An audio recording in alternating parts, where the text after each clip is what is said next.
The Congress has the power of the purse. The president used a way around that to declare tariffs, which are effectively taxes on the population. So he has weakened the power and undermined the separation of the powers within the United States. That is weakening of the system, right? That is a undermining of the rules to exist. Anti-Semitism, or the execution of anti-Semitism than it is right now by, for example, Islamic groups or by people who are influenced by them, they execute illegal things and they think it's okay to do so. Well, if the president can circumvent existing law and norms, the power of the purse is at the Congress and not at the president, then that goes to the rest of the population and translates in many different ways, right?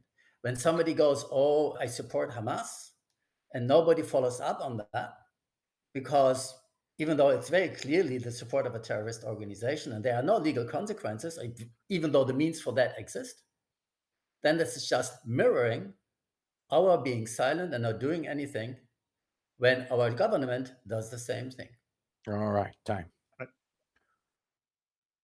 Can I just quickly respond 10 seconds? Or that's a stretch. That's a huge stretch. First of all, just because it's not the norm, I mean, I agree that Congress is becoming weaker in the United States, but it's still nothing illegal. There's a difference between doing something that is not the norm and doing something illegal. That nothing illegal has happened. And saying people are supporting Hamas because Trump is doing tariffs without the permission of Congress is basically connecting dots in a way that I haven't seen before. Even like these are two completely unrelated things, then I don't think that there's any good reason for us to connect them with each other. All right. Yeah. So I think much of the problem, Andrea pointed out that you need to find some sort of a root problem. And it's like, I think that the root problem in this is a multi-layer thing. I do blame some of those influencers and the power that they have, and I think they abuse it. That's one thing. I think that they are funded by Qatar, by the way. All three of them, Candice, Tucker, and Nick. Really? Yes, they sound. Lots of the things that they say fits too well with what the Qataris wants you to know. That's one thing. The other thing is because if in the video that you showed, by the way, if we would watch it a little bit further, he's talking about the Somalis. All of a sudden, Nick cares about racism and about that Trump called out the Somalis who stole $9 billion. But the Jewish lobby, that's the problem. So that's too Qatari for me. And there's lots of things that have this Bitcoin thing. If you look at their national football team, the merchandise, the T-shirt, they have Qatari Airwaves and they have Bitcoin. So he shoves it with no reason. Because I'm telling you, the guy is paid. The guy is on their paycheck. The three of them. And one more thing is the generation. The generation in America is very problematic, I think. Maybe it's due to the college system, which is also funded by Qatar. But the generation in America, for example, what he says about housing and all of that. Do you know how much, like, we are not the strongest economy in the world. America is. It's more expensive to live here. If I can make it in Israel, you can make it in America. In America, by flipping burgers in McDonald's, you get paid more than you get paid in Israel for doing the same job. Okay? So when an idiot like Nick Fuentes or all of these guys start talking Nazi, there's one problem that we need to figure out, guys, and after that, poof, magic. Everything will be better. Just like Hitler, we kind of like they will not replace us. He had this. They owe us this. They owe us that. They owe us this. With Nick Fuentes, no, they don't owe you shit. Relax, boy. Sit down. That's what I had. By the way, guys, if somebody says something that you disagree with, you could do a rebuttal. And also, I would like to, the new people here, I would like you to hear you guys' opinion as well. If you raise your hand. 10-second rebuttal. Like literally 10 seconds. Okay, go on. You go first. I agree with almost everything he said, with one exception. People tend to think that, like, when someone's clearly trying to parrot talking points that a group wants, that they're probably being paid. Not necessarily. Sometimes people, like, will parrot talking points for, like, all sorts of reasons, like validation or just you know. Right. Yeah, I don't think we could know that Nick Fuentes is being paid for Qatar unless there's actual It evidence could be for it. Just parodying because Qatari talking points for other like That's not reasons. I don't know if it's Qatari talking points. People have a lot of shared views in that over there. Like I haven't seen, for example, like Tucker Carlson says positive things about Qatar all the time. Nick Fuentes doesn't do that. So I'm not because he saying was he's a not fun. racist 4 minutes ago. Wait, Yeah, give him time. but I think like unless there's evidence, we shouldn't be making these claims unless there's any evidence. been Right? following Nick for many years. Why would you defend the Somalis? He's the most But racist son of a bitch I've ever seen. Qatar doesn't support Somalis. Like Qatar doesn't give a shit about No. the Somalis in America. They want to disturb the silence. They want to break the status quo. They want to make groups that look strong break apart and fight between them to the end and forget about all the other groups, Right. only between their own tribe. They want That's what Okay, they love. but Nick Fuentes, I mean, I've listened to Nick Fuentes a lot. He's not like pro Somali. He thinks that the main group that we need to be against is the Jews, and then after that we need to be against the Arabs or the Somalis or the Mexicans. I mean, he's Mexican, or whoever else. But he just has his priorities. He thinks Jews first. He's not like pro Somali. But anyways, I didn't actually say that he's pro-Somali. I don't want to elaborate too much, but my point was that it fits too well with the lefty immigration, let's ruin America theme that is fit with the Muslim Brotherhood. That's what I meant. He's extremely anti-immigration. Oh yeah, he is. That's why he just crucified Trump for 30 minutes about bad job at immigration that he was actually good. Why would he do that? Well, yeah. Well, his point is that we need more deportation. That's his point. That's it. That's the okay. Yeah. I don't want to drag it, but Okay, we okay. can Alright. maybe after. Okay. Mossad, the floor Uh, is yours. So what you're saying, and then I'll wait to the other point. I've been following Nick on and off for years. Like I mentioned before, I've seen his first big appearance where he turned up with a little sword on the stream and he was waving it as he was making his arguments. Yeah, I think he was like 19 or 20 back then. I don't think he's paid directly by Qatar. I wanted to say, though, that if you look at Pachepa wrote a lot about how the KGB and the Romanian security police or whatever they were called, how they worked. And a lot of the time they would pay people without those people knowing. If some organization thought Armin was amazing and doing something that they like, they could just add, a few fake subscribers to his Patreon or whatever other way, or they can buy some merchandise. It's very easy to help someone without them knowing. And there are rumors on the Israeli right that in the 80s, the Soviets were subsidizing the Peace Now movement as part of the attempt to defeat the Israeli army in Lebanon. In the end, the Soviets lost. We destroyed all the S-300s and they were humiliated. When people ask what Israel does for America, I think, you need a list. I think, it'd be great for you to have a list. So you can just throw it at them. Look, this is what they've done. And I don't want to bore you because the list, I've got like 80 more items on this list, but here are a few. That should be the attitude because there's lots of stuff that Israel has done for America. I compiled the list once because we did a stream about it years ago. I can look for it. And there's many more things that I didn't even know about. I found out later. Now, just a funny story. The Hebrew Israelites, that was started by a white conman, the whole religion. It was started by, if you're interested in it, check on YouTube. There's a whole documentary about him. I think I mentioned it before. He used to go from city to city. He came from New Zealand. I used to go from city to city, marry a woman, drain her of all her money, cheat everyone around her, and leave to the next city and do the same thing. And then he hit the jackpot, which was the Hebrew Israelite. And he thought black people were very stupid and it'd be very easy to fool them, which is what he did. Trump is a danger. I think people who explode or shoot people or stab people, that are roaming Europe at the moment are more dangerous than Trump. I think Trump is a reaction to the over lefty liberal change in society, and we're now seeing a reaction. And the longer it goes on, the worse the reaction would be. So the more we insist on all these LGBTQ rights and all these things, the worse it's going to be. The more we say that immigrants are wonderful, the worse the reaction is going to get. If I don't have more time, I'll save it for later, the rest. Thank you. I'm adding you right now. Just a 2-second response. Immigrants can be wonderful if you do the filtering properly. Just like we're not anti. Yeah, Okay. And the numbers is also a factor. All right, Hila, you had something. Yeah, I wanted to say that it's like the horseshoe theory, but it's not a horseshoe, it's an umbrella.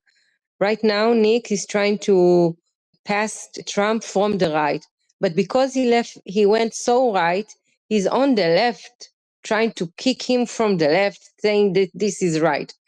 All of this stuff come together for me as the shock doctrine. And it's something the left were talking a lot about when Trump was elected the first time. I think democracy right now, it's not like a horseshoe, it's like an umbrella. In the middle, we have right, left, and in the edges, we have the dictatorship or kakistocratia or all kinds of weird forms that are not good for the society. But then the extreme people, they're trying to do the shock doctrine back at the democracy again.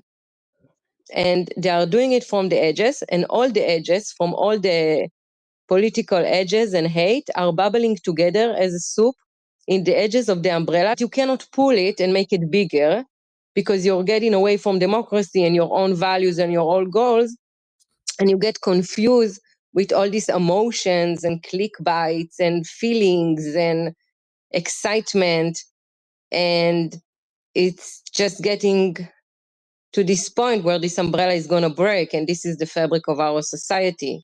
And if these people will not be educated at school about this stuff, about how history repeats itself, and they're doomed to this endless scrolling of radical ideas.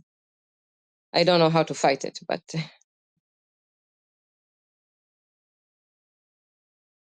That's it.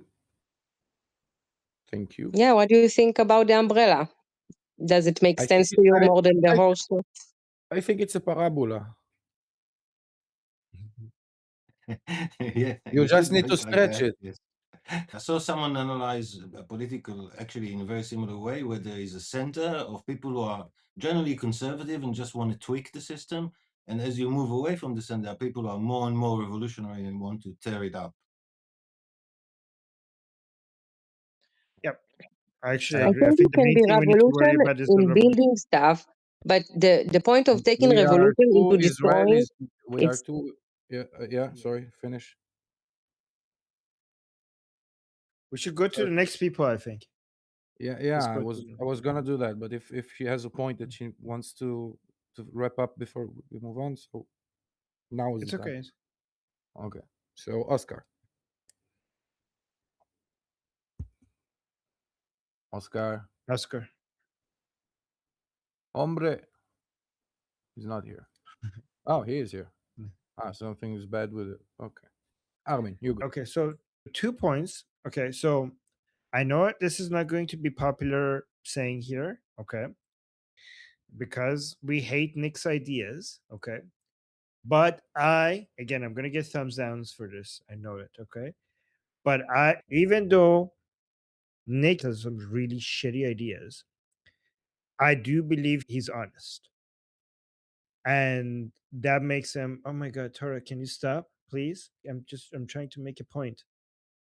I No. think he is a very honest person, and that makes him more dangerous. And dismissing and calling him dishonest and a grifter makes him look like a weaker enemy than he is, and is basically underestimating our enemy here. This is a man that lost, I think it's too simplistic to call him a grifter, because we're looking at him now and he's making a lot of money from his work, but he was doing all of this when he was losing everything, and then he continued to do it. He continued to do it when his life was in danger. All right, he was losing, like he continued to do this when he was on no flight list. He couldn't travel. They closed down. He didn't just get censored off of social media. They closed his bank accounts. Like he couldn't bank, and then he was continuing to do this, right? So anybody who calling him a grifter is only looking at his recent success financially. But the fact that he kept on doing it, knowing, like when he started doing all of this, he knew what is going to happen to him. So I think we have a true believer here. I think we have somebody that actually genuinely believes the things that he's saying. And also, I've been watching, I don't think he's getting paid from anywhere because he's very honest with his audience. Like, for example, if he's getting paid, he's going to tell his audience where he's making his money from. So, for example, he was on his live stream, he was trying to talk to his audience whether he should accept a gold coin sponsorship, if that's a okay thing to do. So because he doesn't want to do a sponsorship of things that would make his message a bias towards any point to any direction. And he told his audience Final that point. they given me an offer of $1 million to I don't know, sell gold coins. And he said, I think gold should be fine because gold, everybody buys gold, so it's not like I'm selling people something that is a scam. And he was asking his audience permission to do that, to make more money by promoting gold in his show. And I think that's what we're dealing here. And I don't think he's a grifter. And I think if he makes money from anywhere else, he's going to tell his audience. And that's not a defense of Nick. That is understanding what we're dealing with here. Okay. Mossad, you want to rebuttal this? I want to rebuttal this. Okay, Please. sorry. I'll take my turn. So I wanted to say about Nick, he's a believer. He's inconsistent, but he's a believer. And he believes in hating Jews. So that is always a guiding line for him. So if anything is good for Israel or for the Jews, it must be bad. And he works out why it's bad. So at the moment, the Jews are, in his view, attacking the poor Muslims. So that's why you see people like Tucker and him and others defending Muslims because they're poor Muslims, right? Because we are about to kill all 2 billion Muslims or something. So, but he's a believer. He's a believer, and he enjoys being a contrarian. And he found a niche where people give him a lot of credit whenever he's being a contrarian. You can tell he's enjoying himself. He's having a lot of fun. Now, in terms of all this, what Andre was saying, these international norms and ways of behavior have been an opportunity for people that lean against religious people and against conservative people to form alliances and nudge the system against the direction that conservatives would want. Even when there are conservatives in power, the systems around them don't allow conservative progress, at least the way the conservatives see it. So what we're seeing now is, because I mentioned this before, the left, or whatever we want to call it, this wokeism has gone so far, we're seeing a reaction to it. And they're looking for someone to blame. And when you look for someone to blame, there's always Jews, whatever you want to find, Final point. there's always Jews there. So it's very easy to blame Jews. That's it. Thanks. All right. Thank you. So I rebuttal that since you named me. what? May I rebuttal what he said because he named me? Yeah. Why don't we, let's do this because I wanted to give a rebuttal to Armin actually. Let's just call it a round of opinions, and look, because I don't want us to start arguing over this specific. Is Nick honest? No, I don't think he's honest. I think because I caught him in lies. I mean, I caught him lying about numbers, about statistics, about. So I'm a strong believer that if I catch you lie like 1, 2, 3 times, I shouldn't take seriously what you are saying because you are a liar. I don't have, beyond the episode that we watched, I don't have any more arguments of when did he lie, but I caught him lying a lot. And I don't think he's honest. The fact that he might be driven not out of pure greed, but out of other maybe motives, maybe. Does it make him more dangerous? Maybe. But he's not honest. He's a liar. That's what I think. Maybe I'm Wait, can wrong. you give an example of his lies? Just this episode, he lied about the numbers of people who are deported or He not might deported by believe Trump. those numbers. Being wrong Yeah, I doesn't mean think he you're believed. lying. What do you mean? He said that he deported one Garcia. We counted 1,900,000. That is a pretty far gap.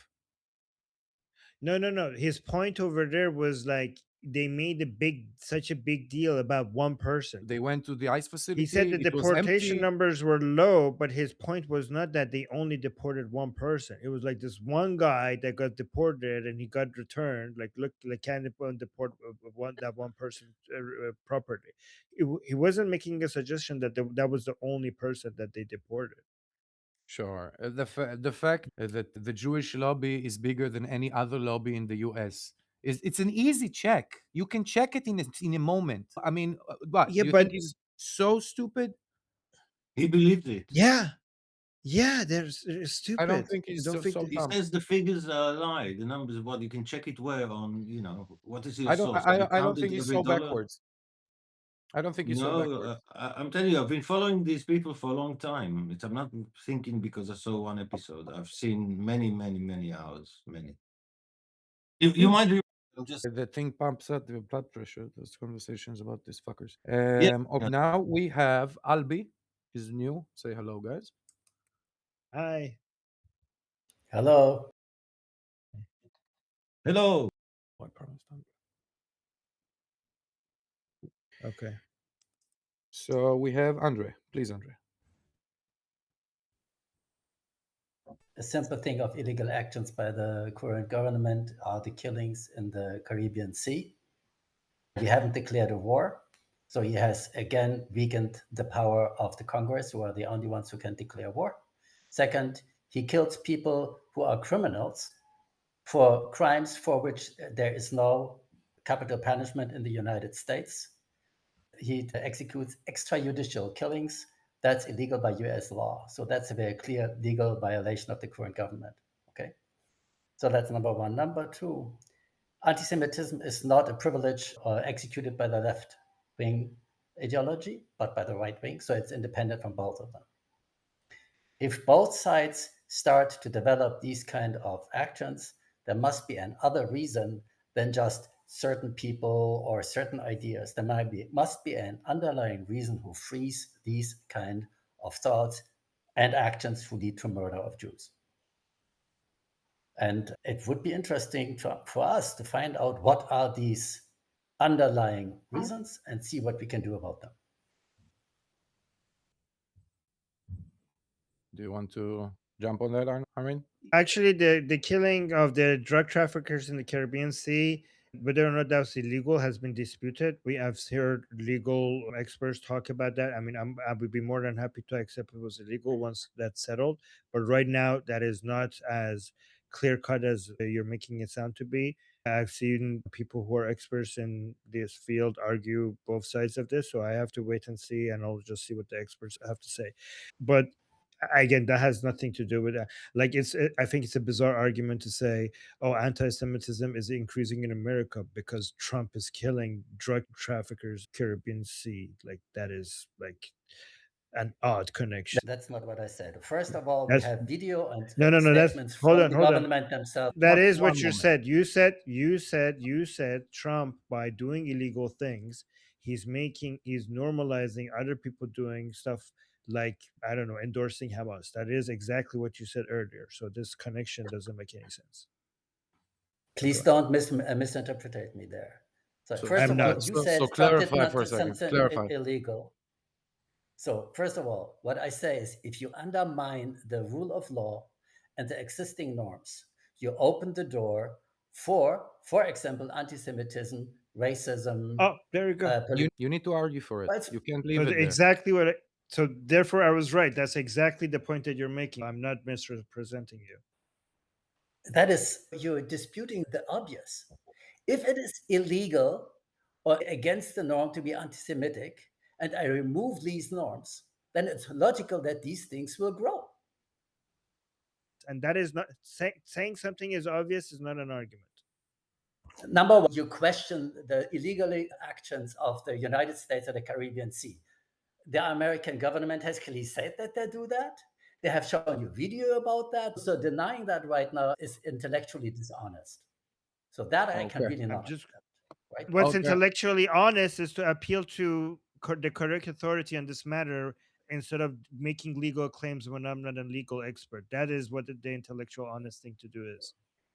Armin, you are right now. Let's move on. Gentlemen, this little debate is over, and does we my will... microphone work now? Yes.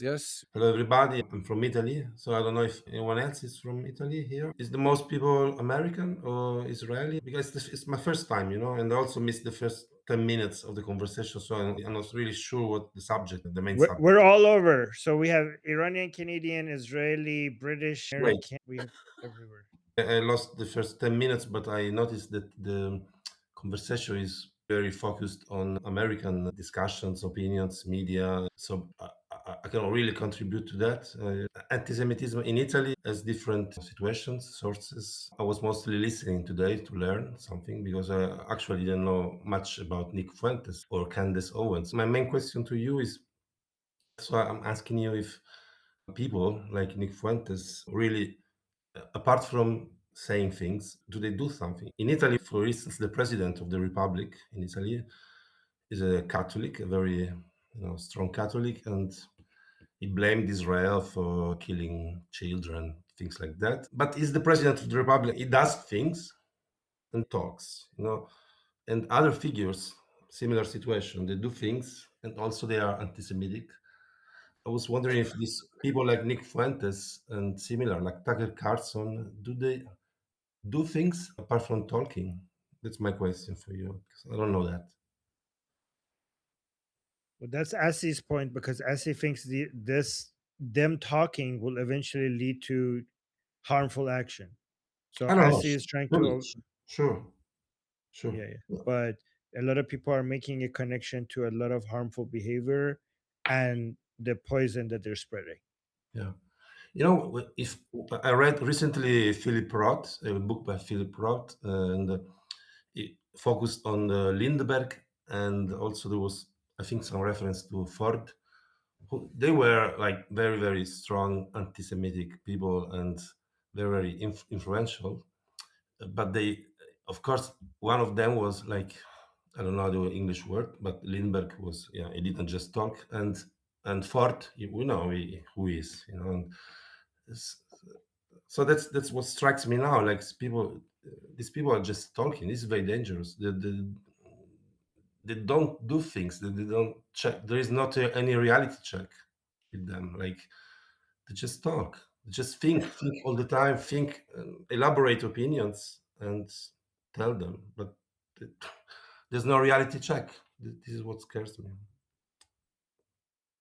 All right. Thank you, Albi. Nail Bunny? I don't think I raised my hand, but I did want to talk, so I'll just go ahead and take it.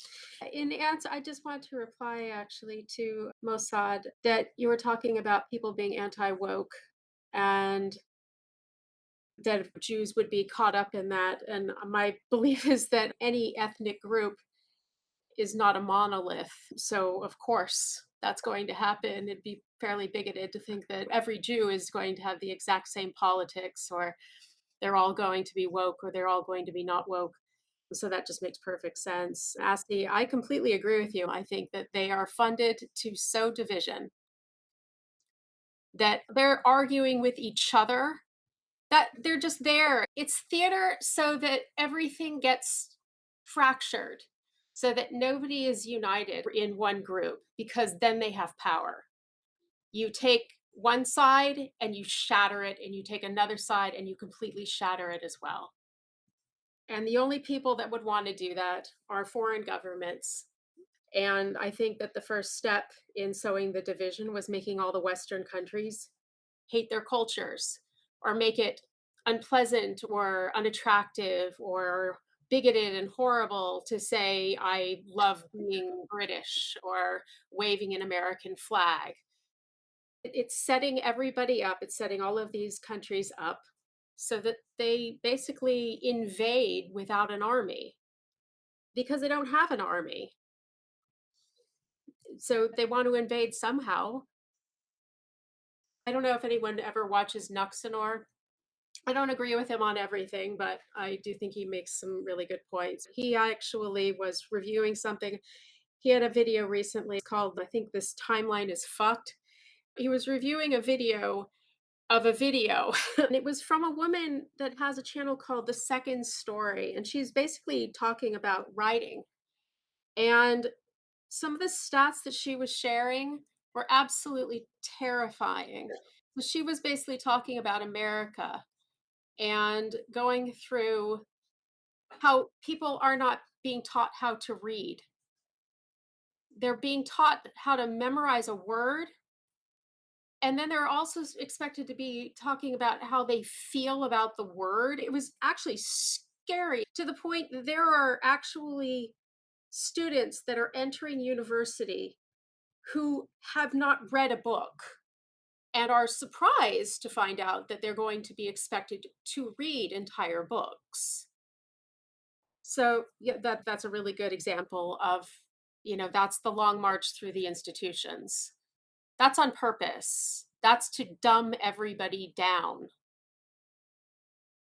I think TikTok's a really good example as well. TikTok in China is all about learning new things and TikTok in America and everywhere else outside of China is garbage. So yeah, it's definitely on purpose. Can I Thank do you a quick very much. rebuttal? 1 minute, the floor is yours. Yeah, so Nibun, I completely agree with you that these foreign powers are trying to use soft power to get in, because when it comes to military superiority, they have lost that battle, and there's no way that they could match Western countries, and that's how they're trying to get in. I see that trend, and I see that new model of invasion. So I completely agree with that. But is it not possible that while that's happening, Nick Fuentes just believes the shit that he's saying? Like, do you know that he doesn't believe that? Like, does that mean that there's zero believers in this movement, that everybody is just a grifter? Well, I mean, if there's one person that maybe isn't funded by Qatar, China, or both, it would be Nick Fuentes, because I think that he hates his audience. Yeah. He doesn't love them. He hates them. He thinks they're scum. And he's just a total grifter. Do I think he believes the shit he says? No. I think that he's just laughing at everybody. And I mean, he has a smile on his face the entire time. It isn't as if he's, it's fairly transparent. That makes him more honest, though. That makes him more honest, because to me, that he's so honest that he doesn't even tell his, he's so honest that when he gets giant super chats, if it's a stupid super chat, he calls them out as stupid. And he doesn't give a shit that he just got a huge sum of money. Yeah, because I'm honest too. Idiotic, because I'm you would do it honest. too. Because I'm honest. That's one of my point. Because he's honest, and I'm trying to be honest. That's the point. His audience, I think, likes the abuse. Yeah, he does. They do. I know my point was it's part of the work in the internet sphere. I think it's part of the job. Let's just move on. So we have Joseph. Currently in the Caribbean, Trump is operating legally. The two specific laws are the Maritime Drug Law Enforcement Act of 1986, which gave the Navy and the Coast Guard authority to board and prosecute drug vessels on the high seas, even if they fly no flag. Then you have the Drug Trafficking Vessel Interdiction Act, which targeted semi-submersibles, these are also known as narco subs, and expanded the rules of engagement and expanded the use of force against them. On the international side, the actual international law involved is the UN Conventions on Law of the Sea. This is just Latin for enemies of all mankind. Now, if you want to get to the tanker capture, that has to do with the legal justification being the violating of sanctions against Iran and Venezuela, targeting shadow fleet of ships moving illicit oil to final terrorism, the Maduro regime, and they're using court seizure documents and claiming the vessels are stateless or flying false flags, which allows boarding under international law as part of the escalating pressure campaign. I know that in the US media right now, a lot of people say, well, these are illegal. They're doing the double tap. The double tap is actually standard, what would fall under laws of armed conflict, because just because somebody's crawling up on a boat doesn't mean they're not dangerous. So, two people clinging onto some wreckage in the middle of the oceans are dangerous? One of the things that happens is we see this in warfare, and then under the law of armed conflict, just because they're not a immediate danger doesn't mean they're not a danger. If they were to go to rescue those guys and they shot, and one of those guys shot somebody, we see this, and I'm going to go over to Ukraine because they actually hit. Try not to, 30 seconds. Okay. But the point is that what Trump is doing in the Caribbean under U.S. law and international law is legal. The problem is if we get with the U.S., the second you're 200 miles out, you're outside of U.S. law, and the book is totally different in international waters.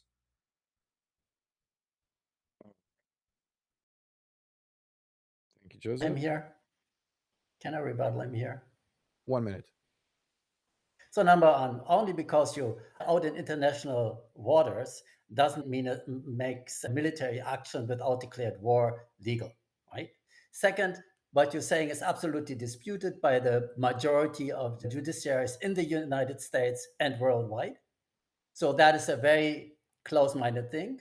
Two people hanging on a wrecked ship in the middle of the ocean after being hit by heavy ammunition are no danger for nobody.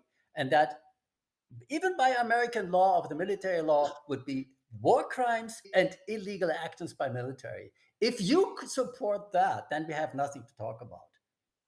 That's very simple. And that is exactly the justification of illegal actions, who enforces and enables people to do anti-Semitic actions. It's the same level of disregard for law and what is right and wrong. All right. Joseph, do you need a minute? Is that I've seen the legal eagles who have been complaining that say, yeah, this is a war crime, but you talk to the actual law of armed conflict specialists, and they're going, no, that's pretty normal. You can't assume just because they're hanging on to the back of a boat, they're not dangerous. That's a great way for soldiers to get killed.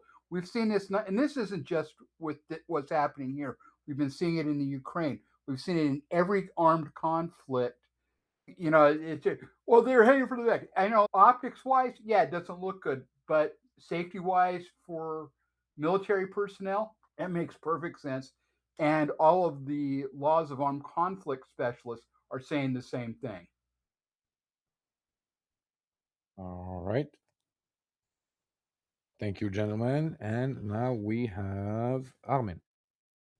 I want to go back to how, as he started the conversation regarding being concerned about people saying things, people like Ken and Nick Fuentes saying with speech that is going to cause a lot of harm. What do you think the solution to that is? Because I remember we had other discussions here that you were for, you don't believe in maximum amount of free speech.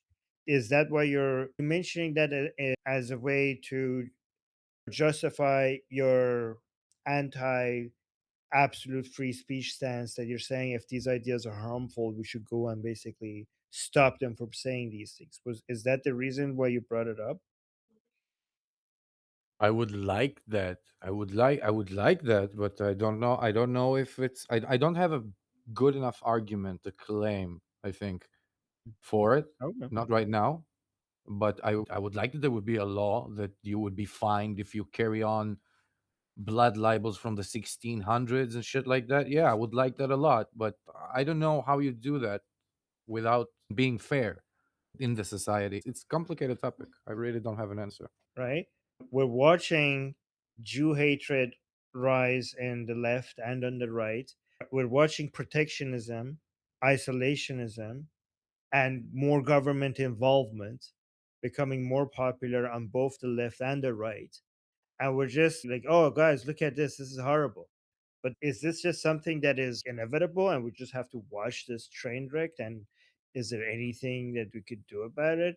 Or not us, like anybody can do about it? Or is this just how it's supposed to be? And we're just supposed to just watch it and be like, oh my God, things are bad and do nothing about it. So if anybody has any answers, I would love to hear.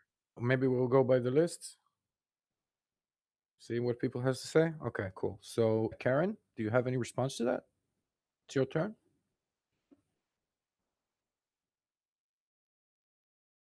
Karen? Yeah, I'm here. My thought is if, like, I'm thinking about, obviously we don't want censorship, but there must be a way to handle people who tell lies. Free speech, yes, but you can't be lying. But that's really hard to tackle legally, I would think. I don't know if there's a way to combat that. Because then you have, well, it's not really a lie, and it's maybe you think it's a lie, I don't think it's a lie. In this relative world we're living in right now where truth is relative and all that bullshit. Other than that, I don't have anything to say. Right. No, yeah, that's my problem with it. You're absolutely right, because you can say, a person can say, "Wait, I got my facts wrong." Now he's not a liar. He's just an idiot. It's problematic. But then they have to publicly state that and apologize for getting their facts wrong. And we live in a world where people cannot seem to own up to their bad faith behavior and apologize for it meaningfully. It's always avoid taking responsibility. Yeah. Mossad, you're probably loaded up for this. Well, I think there's a big problem because our own history is being deleted. So if you look on Wikipedia, for example, if you do searches with ChatGPT, they're all poisoned by Wikipedia and Reddit, two very, very leftist-leaning organizations.